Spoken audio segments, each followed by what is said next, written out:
Nerds. I don't know if that's the name that's going to catch on for any time soon, but welcome to another installment of Lavender Live. Now, these are obviously hosted on YouTube afterwards, and we now use them on podcast platforms as well, so you can always catch them after the fact on YouTube. The recordings are available, so even if you end up joining late, normally every week they happen at 12 o'clock Eastern Time. Sometimes that changes based on the guest's availability. You can always watch them afterwards on our YouTube channel, on the LinkedIn page right here, or on all podcast platforms. It's there labeled as Lavender Later.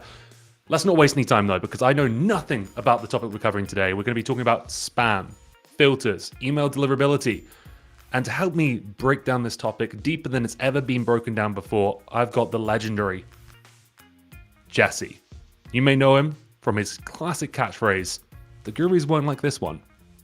Here he comes. Jesse, Owlette, am I saying that right? Owlette? Ouellette, yeah. I've never asked you in person, so last name, yeah. Thanks for joining me, Jesse. How are you doing today? Great, man. No, I couldn't be more excited to be here, man. This is one you have on the calendar. You don't want to miss it. You want to be on time. You want to show up with your lunch pail and ready to go to work. Well, I can't think of anyone I'd rather have here with me today. We're talking about spam. What's this all about? Why do we even need to chat about this, Jesse? Well, it's part of the process, right? So you've got to kind of make the whole cake. You got to get all the batter ready. You've got to get everything going. You got to prep everything. I mean, it's obviously you guys are the best at, your team is the best at getting emails kind of right. So relevance and personalized to the right level. But right before that, there's definitely a step where you got to actually land in the inbox. And there are so many people right now who are getting there's a lot of misinformation on this topic because just a lack of testing, and also it's not documented, right? So that's another problem that exists today. So it's a critical event, and if you get into the inbox, the primary inbox, you can do just about anything in life. You can clean up exactly that. So I always think like you can write the world's best email, but it goes to spam, probably never get seen, or will get seen a week later when they're clearing it out. And what are they doing at that point? They're clearing out those emails. So it could be the best email ever, and you probably won't get replied to or even seen. Yep. I like to make sure we don't bury any leads when it comes to this. So I give every guest a mic drop moment. If the stream gets cut off right now, everyone who's listening now or after the fact, what is the one thing you need to make sure you get out on that soapbox and say? So remember, email is an internet protocol. It's not a social media website. It's not controlled by any one company. You can't be canceled on it. You can't be kind of blocked. Your follower influence isn't going to go down. It's not something you have to play by the algorithm. It's just you have to figure out how to get through, and you're on the exact same playing field as every other sales rep in the world. And you're not limited by a number. There's no limits on the problem. So get out there and learn this, because there's a lot of people who are running from this problem, including some of the vendors that you're using right now. And it's not Let's not get too feisty here. We are on the Lavender channel. Maybe on my one we can go a little bit. But and I would be running too a little bit, because I realized, but I run right towards the fire. So I realize how hard this actually is now, and it's not documented, and there's a lot of sort of internal knowledge that's getting shared amongst a lot of these different private groups that we're in.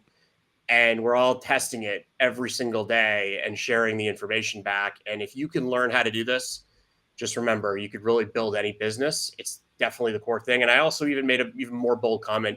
You could actually, the president or the candidate who runs the best cold email campaigns will actually win the presidency this year, in 24, whenever it is. So that's another thing that I had mentioned. Cold email could win you you could become the president of the United States. Bold claim, and if it does, then that's going to be a big boost. So we'll put that on our Lavender page. The winner of 24, depending on who it is. All right, dude. Well, look, let's get into the tips then. Thank you so much for giving that little context. It feels like it's always changing, so no one really knows what's true, what's not. There's all kinds of rumors going out there.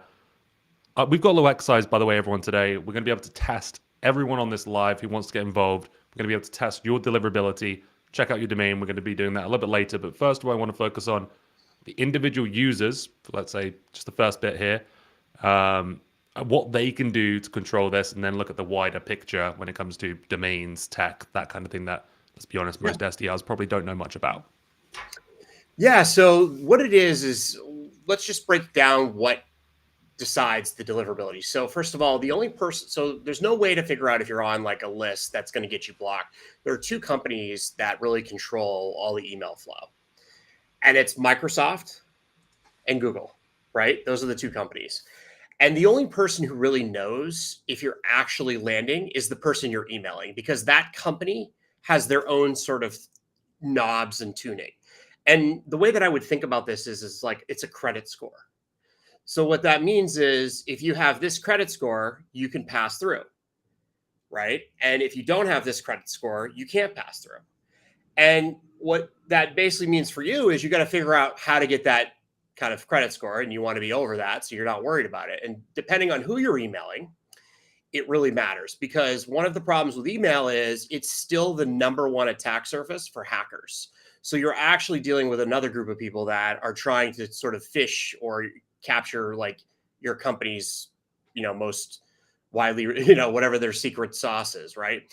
So if you think about it in that context, you're now in a very competitive situation, right? You have to figure out a way where you're not getting that. Now, let's talk about what it's looking for, right? Like what this model is looking for.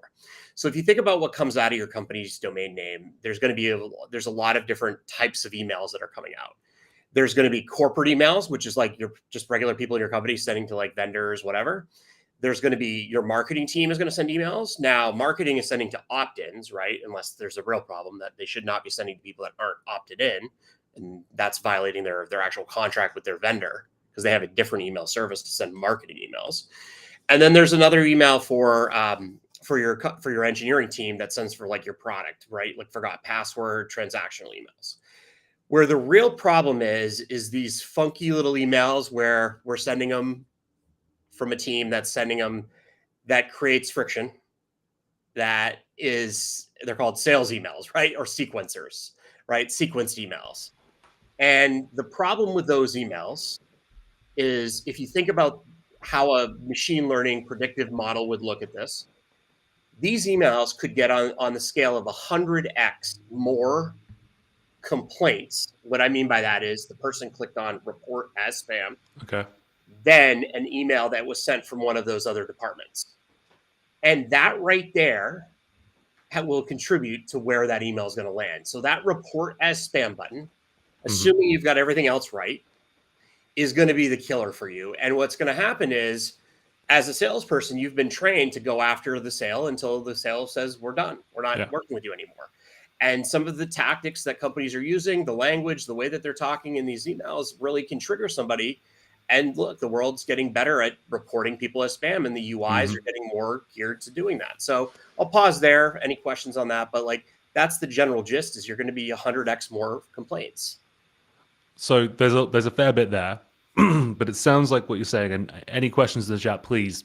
Let's take advantage of Jesse for the 20 remaining minutes we have him here today.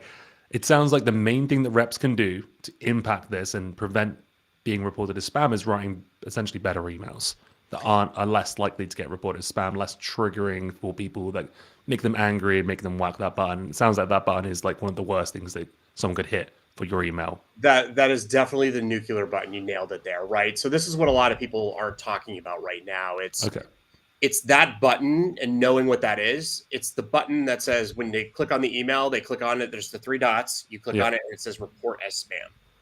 And when somebody clicks on that button, that's not good. Now, like I said, you're going to get some of those. Now, what's hurting most SaaS companies right now is, or companies that are sort of doing in these sequencer moments, they don't have any controls. So what they're doing is they're giving their most sort of like untrained, right? Like newest, probably the most potential in their company. They're giving them tools that will launch as many emails. And if you look at even some of the deliverability guides put out by some of the vendors, it says send 250 a day per person. Now, the reputation, so your social security number for the credit score is your domain name. Yes. That's the simplification of it. So the better move, first of all, it's not good for your startup to be on the primary domain name sending these types of emails. Like we would never send a cold email out of our own domain name. Okay.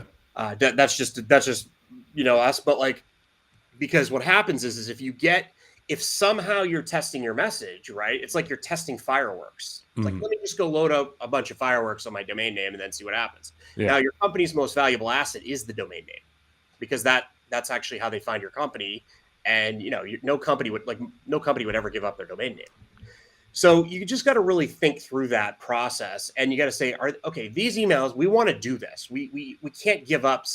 By the way, email is everybody has email, and it's not regulated by really doesn't have a lot of regulations other than CAN-SPAM and GDPR, which aren't really aggressive like the phone stuff and the TCPA for the text. Yes. So you really got to figure this out, but it involves your IT team. And I know a lot of companies have shrunk their IT team since the kind of cloud computing SaaS models, right? So this is where it really impacts. If you don't have people a lot of the questions that come up to me are basic IT questions. Like if you go to the Reddit IT, it's pretty much all they talk about is these spam problems. Right. So you could look and see these are just like, regular IT people that you probably get some interesting responses from in your company now. Yeah. They may or may not want to help you. They're not really motivated or compensated that way. So you've got to be very, you got to partner with them. And that's the key to this whole process. This is super interesting. So maybe summarize, we're giving these folks who are sometimes new to their roles unlimited access to send as many emails as they want. Some of these people are folks putting up best practice saying send 250 emails a day. And you're testing new messaging, things that aren't proven and things that are more likely to make that person hit this is spam, report it, and that has huge knock-on effects and that kind of can cascade. So although it's really not about, so I hear all these rumors, using certain words in an email, sending emails too close together and whatnot. But really the biggest thing we need to be watching out for is people actually reporting us as spam. What are you finding are the things that are causing prospects to smash that button the moment they see something? What are some of these are the things. I'll tell you the things that are going to be definitely flagged. Okay. So wrong audience, like completely off. There's no way they'd be a fit for your product, right? That's going to be number one. Yes. The next one is the one that I think your company has had just an amazing help is the message. And that message cannot be like one of those like long novels, like people don't like it's instant. Yeah, it's got to be more like the way that your company's been talking about it, and like that's the strategy that people should be using around this, and not going to spam or whatever, right? Like, but softer CTAs are good, and I'm just what I'm thinking is you got to think about the psychology of somebody who's getting the email and like. You really just have to measure how can you get that person and Ryan Reiser makes fun of me for this, but how do you get that person to respond favorably or not favorably? But if it's not favorably, you cannot have them hit the report as spam. That is where you get into a bind. Now it's gonna happen because of the way life is, and there's some people who are a little bit vindictive, and it depends on who you're emailing. But that's the biggest thing. And no one knows what works because Microsoft and Google do not share what is going on. Now we just assume, right? We're just all assuming what we know. Yeah. Their models are advanced. They have 350 billion emails there's 350 billion emails that are sent every day. So they know what the users want. Yes. So they can tell you, it's not hard to see that you sent 250 emails on 1 minute that were the exact same email to their network. Right. That's why it's tricky, right? So cut down on automation, keep your emails short, make sure they're being sent to the right type of person, you're targeting the right people, but also just avoid some of those classic mistakes that we talk about on every one of these lives. Yeah. Like don't use cliches, don't use guilt trips, don't use hard CTAs like book a meeting or click this link or whatever it may be. Keep it in their court, make it easy for them to respond to, not necessarily take action right there and then. Yeah, that's exactly right. Well written. Also, the copy matters, right? So if you send out a bunch of emails and they're all the same and they're all sent within the same 10-minute period, they got you, right? Right. They flagged you right there. The spam filters are going to probably throttle that email. Yeah. So one of the problems with a lot of the tools are what's happened right now is there's a little bit of a division. There's some tools that have kind of adopted the mindset of sort of you know, they've addressed this problem. So the way that this problem is getting addressed, at least for performance wise, if you wanted to be the most performant, you know, you think about it, if your credit score is based on that domain name, Yeah. obviously there's some value in putting them on other domain names. Yes. And if you make that leap, you'll start to realize, oh wait, maybe I should get more domain names. Right. You start to make another leap and you're like, wow, I can get even more and I don't have to worry about going into spam as much. Yeah. Now, that is a huge problem for your IT team. It's not something they're probably going to be that interested in if you're past a Series B startup company. Yes. Or if you have like a pretty good round of funding and you know, it's probably not worth it for them. Mm. Right. And unless you have a very forward thinking, like chief revenue officer, VP marketing, CMO, whatever, VP sales, you're going to have some problems there. So like before you go in and pissed off as a, you just be careful, hang back a little bit because you'll have, I did it a little bit and that's why I don't have a job. That's why I don't have a job, but it's a good thing because I do really well now. But that's what it is, right? Like it's a business mindset. You're going to have to build your own and, do some testing outside of your company. Not for your company though, but like learning these tools and stuff like that. For sure. So just summarizing the tips we've got so far, and then I want to do that little exercise you mentioned for the folks who are in the audience who want to test their deliverability and get an idea about where they stand today. Don't send out a bunch of emails in a short period of time. Don't spend out a ton of emails from one single domain, especially if it's your company's primary domain, because that's your baby that you need to protect at all costs. Don't use good copy. Don't write emails that are going to make people annoyed or angry. That includes the sequences and cadences at which you hit people. If you hit someone 3 times in one day, they're going to be much more likely to hit that button. Let's be real. But also the copy within those, what you're asking them to do, who you're targeting. Let's do this little experiment here, Jesse, where we're going to pull up the email. Everyone here who's on here today, if you would like to do a little cheeky test, Jesse's made an offer that he'll give you an idea of where you stand today as a domain score. Yeah, right now. We're going to share our screen and give it to you right now. Will, do you want to go first? No, I'm just kidding. I'm going to go first. Yeah, 100%. You'll be good on. I think you'll be good on your right now. It's a newsletter stuff, but let's help you. Let's do that right now. So there's an email at the bottom there, lavender@email.webhook.site. Shoot an email to that. Jesse, do they have to write anything in that email, or should it just be anything? Nope. Let's see. Did I lock up? Okay, I've got your. Is it hip hop here? Oh, here you go. Hello. That should be your. No, I can hear you. Can you hear me? Are you here? Okay. Cool. So yeah. So if you send to that address, we'll check it out. You can see the screen, right? Yes, I can. It's a little bit blurry. 1 second to see if I can do anything to fix that. We'll see how it goes. Maybe there's a way to make this. Oh, now it's just me. Here. Sorry, it's come back on.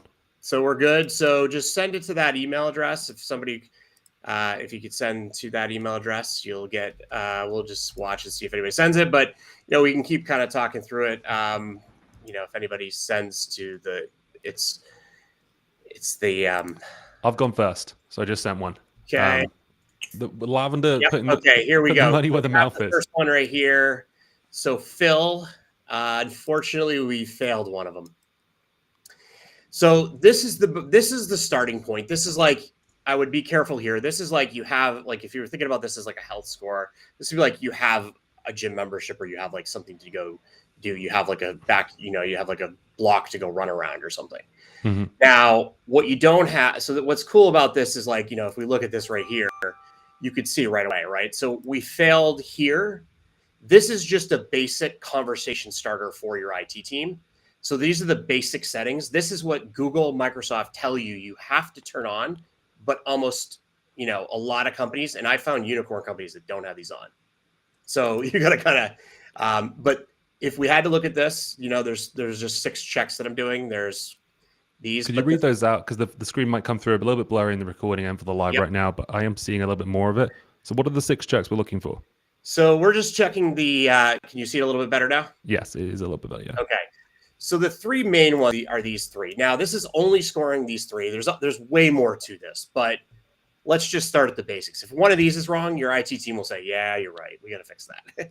Right. So this is just a basic problem. It's a 0 or 1. There's no debate. They shouldn't. I mean, if they're debating it, there's something wrong. But DMARC, what that is that's a messaging system where it basically tells IT that there's something wrong. So the problem filters will score that pretty badly because they'll say, wow, that's bad. We don't, you know what I mean? So they're going to look at that and say, this person doesn't care about their health. Yes. Their domain health. So that one failed. So you'll want to go get that one fixed. The big one is this one. If this one is not set, that's so let's go to the next one. It's you, Will. You passed all of them. Good job, man. This is awesome. And by the way, anyone who wants to email this, we're not going to put it up on live necessarily, but if you're watching it after the fact, it looks like you get an automatic response telling you how many of these you're passing. So you can pass this along to your IT team. But carry on, Jesse. Sorry. This is the next one.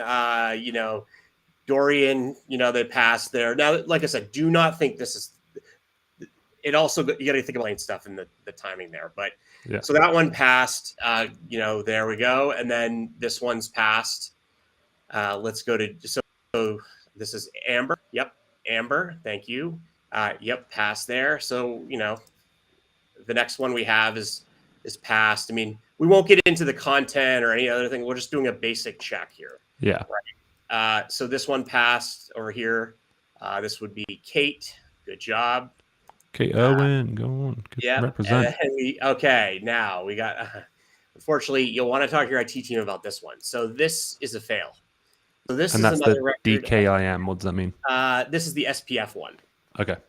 This is the old way to sort of what they do is they put these settings on something the internet phone book with DNS records, and if you don't have this on, what happens is it looks bad. It doesn't your credit score. It's like you. This would be like the equivalent of probably a bunch of late credit card payments, like 90 days out. Okay.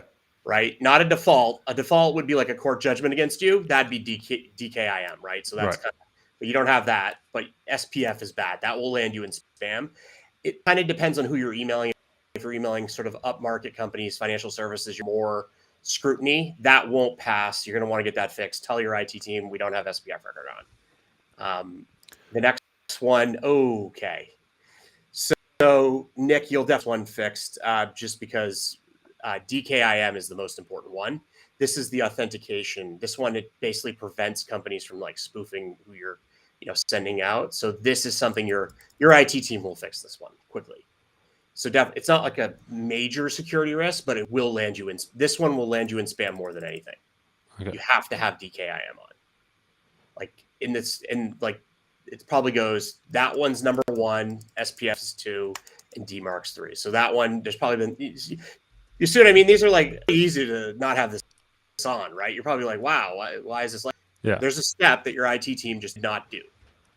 That's so it almost sounds like the most important thing that anyone could be doing is really talking to their IT team. Beyond just sending not crappy setting emails. Takes 5 minutes to fix. Literally, 5 minutes to fix this problem. So why is it so ignored then? The IT team just don't care about the sales team? I mean, I know there's tensions between those two teams, but no, it's because most companies, think about it.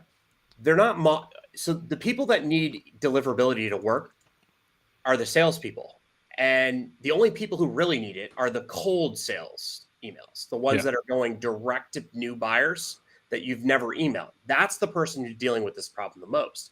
Everybody else is already getting kind of whitelisted, and we were talking about that earlier, but that's the biggest thing is that, those people are fine. So if we keep going through, so Nick, definitely talk to IT, just tell them that you want them to turn DKIM on. If they argue it, that's a red flag, but it's a very easy thing to fix.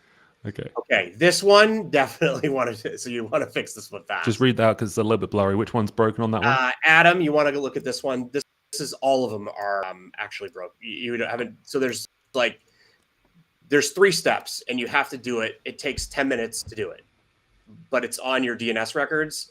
So all 3 of them failed. Right. So Adam's going to be having a hard time landing in the just send this to your IT team. You could also look at like MailGenius, the other ones that checks it, but have them send an email. It'll come back the same way. I'm using Amazon. So Amazon would fail you right now. That's why they would never let you into the inbox anywhere. Okay, this is another one. So, yeah, there's no name here, but it's like an alias, but still all failed. So you want to get that fixed. SPF, DKIM, and DMARC all failed there. Okay, this DMARC. Also, I'd be careful if you. I don't want to. I know we were getting in the content side of it. Yeah. Careful on those images. Those will definitely get you hurt. But DMARC right here. That one's bad. So that one. Then there's this one. This one failed DMARC. Right. You see what I mean? There's very few, like everyone's like kind of.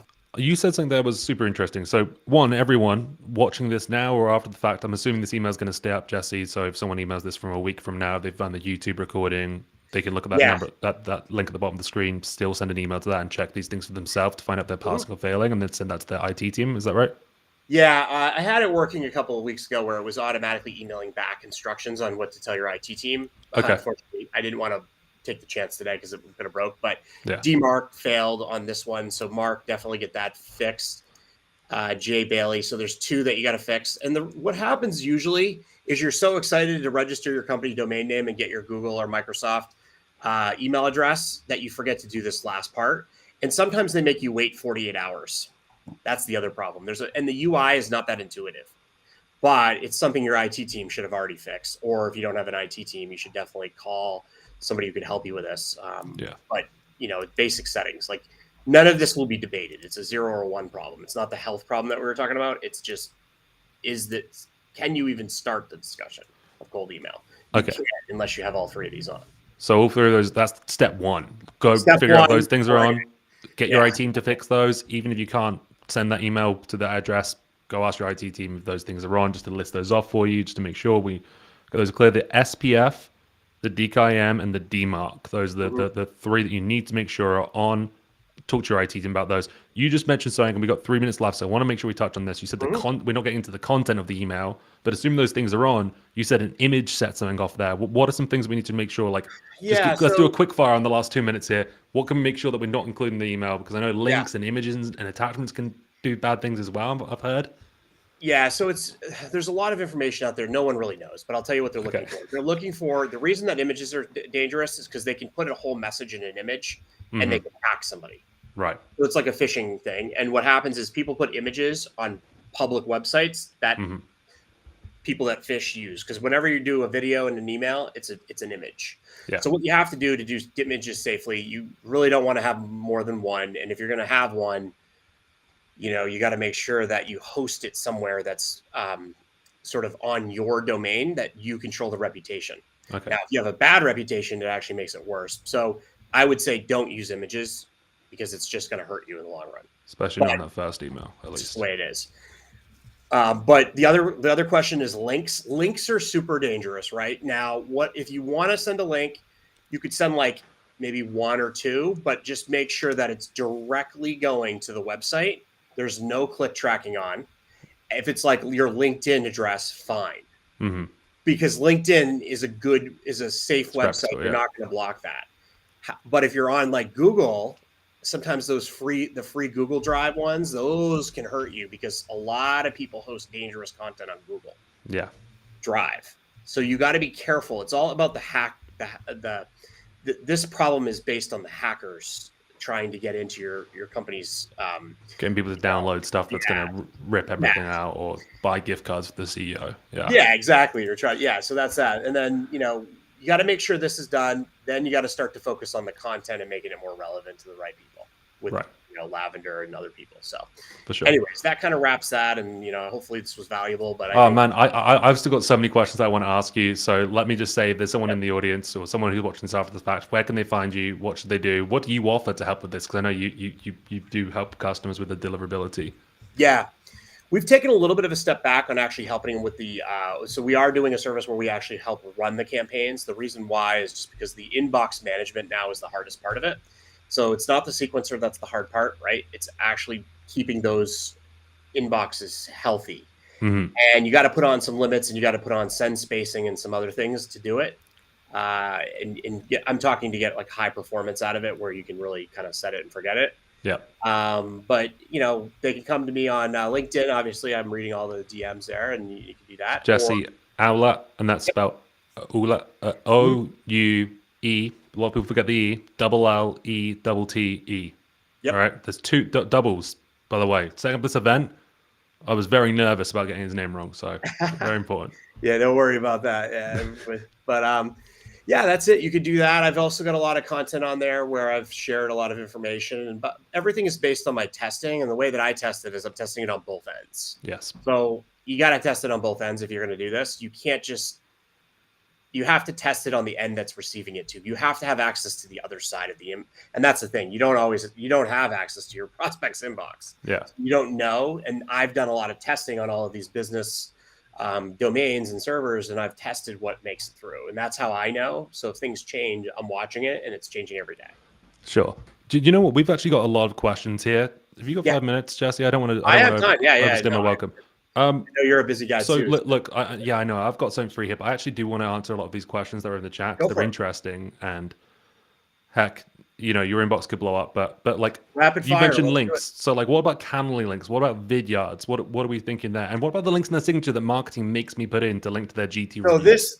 that actually was my that was the end of my time there. So Okay. you Oh, got to be sorry. very careful with the marketing ones because they'll copy and paste it twice, and Mm-hmm. then that really if you put link tracking on one Mm-hmm. of those, and then you track it again or do something weird, that is a guaranteed block fish, right? Like they will never let that through. A track one that they put in there for you, you got to remove those. The Those UTM ones ones. are bad. Okay. You said Like it's the end of your time, as in you have to go right now? Because what's that? that's the. You said that's the end of your time, or are you still good? Oh yeah, I'm good. I have another half hour or so. Okay, cool. Yep. So the UTM links, the track links, those are really bad news. Make sure you It's don't not have the any of those. UTM. It's the ones that have a Pixel. redirect. So Okay, it's the ones that when you send the link, it's one link, and then when they get to the other side, it's another website because the control of that, it could land in your inbox and then it could change after you get it. So they'll just deny all of those anyways. for sure. That's Do why I got these to turn quick tracking off. do these concepts still apply? So I've got a question here from Jesse, um, a different one, Bailey. Bulk sending programs like Mailchimp. I know that's a little bit separate from the sales conversation, but do these concepts still apply to that? I mean, Opt we in. get So what you want to do with marketing emails is you want to send them to people who have decided to already get communication from you, right? You want to, if you're going to send sales emails, which are cold in nature, they're people that are new prospects, like cold calling, right? Like you want to send it with you want to send it like a person would do. Now, if you use Mailchimp or like HubSpot marketing for cold email, I'm not talking about HubSpot Sequencer. That's another product. That's their using Gmail like like outreach or sales off. But yes, you want to make sure you're sending as you only send to opt in. Do not send to people who haven't opted into your newsletters, and like it's not worth it. You'll get blocked, but you'll lose your newsletter or whatever. They don't want you doing that. They've explicitly told you that. okay, And it good to doesn't know. help you anyway, so don't do it. Okay, that's very interesting. Yeah. Just someone missed the app. By the way, the email address, I'll just keep it up for the time being, is at the bottom there. If you want to send an email to that, that will reply with your scores and let you know which of those settings you have on or off to tell your IT team. Another question here. Documents, PDFs, those types of things. How about those, including those? No. Better way to send those right now. I'll tell you how I'm doing it. Okay. There are two ways I'm doing it now. One is called Page, PAAGE.io. I like it. It's like a cool landing. It's like a $30, $40 product. And then the other way that I really like is LinkedIn Smart Links. Really Yes. like that method because you get to see if they click on it and if they Yeah. engage with it. And I put, that it's like a link tree, but it's not a link tree, but it's a similar, but it's LinkedIn, and that domain is very healthy to send an email. You can send it, and there's no redirect in it. Very underutilized feature in Sales Navigator. You have to have the team plan to get it, but Smart Links are, They're chef's fire, kiss. yeah. You can actually see, as long as they're logged into LinkedIn, you can see who looked at it, which How long? resources within the link, how long they spent on each page. People should be sending their proposals through this as well, to be fair. It's I next put all level. my videos on there, so I make sure I get to see the time, and I'll have people watch 40-minute, whatever, and I'm like, well, it's not hard to call that person, right? If they Yeah. watch 40 minutes of your video. All right, we got a question here about domain warm-up. Is that something that people seem to be thinking about? Yeah. So yes, definitely warm up is the right thing. The problem is people are implementing it wrong right now. What they're trying to do is they're trying to warm up their regular domain. All warm up is doing, it's important to understand what it is. It's just sending engagement to other people who are doing cold emails. Yes. So it's like a kind of sort of like, like a pod on like LinkedIn or whatever, or like people who are in like a say, but what the point of it is that if you start doing that and you have just a completely weird ratio anyways of like complaints and the complaints will just blow by the warm up because of the time thing. If you get like 5 complaints and you only send 100 emails, that's going to blow up your domain. The way to do warm up, like you have to actually have it built into the sequencer. Yeah. And that's how people are doing it. I would be very careful with just thinking you're going to warm up your company's domain name because it's probably way off balance anyways. Okay.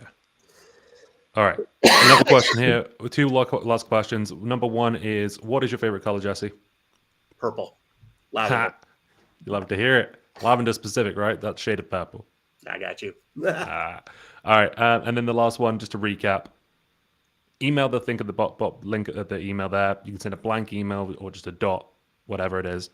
Ensure that DKIM, DMARC, and SPF are all turned on, and if they're not, sync with your IT team to make sure those Yeah, are like on. here's one that failed. Actually, I haven't seen anybody fail the AWS spam one. That is very dangerous. I would not, because you are like AWS does not just put anybody on that lightly.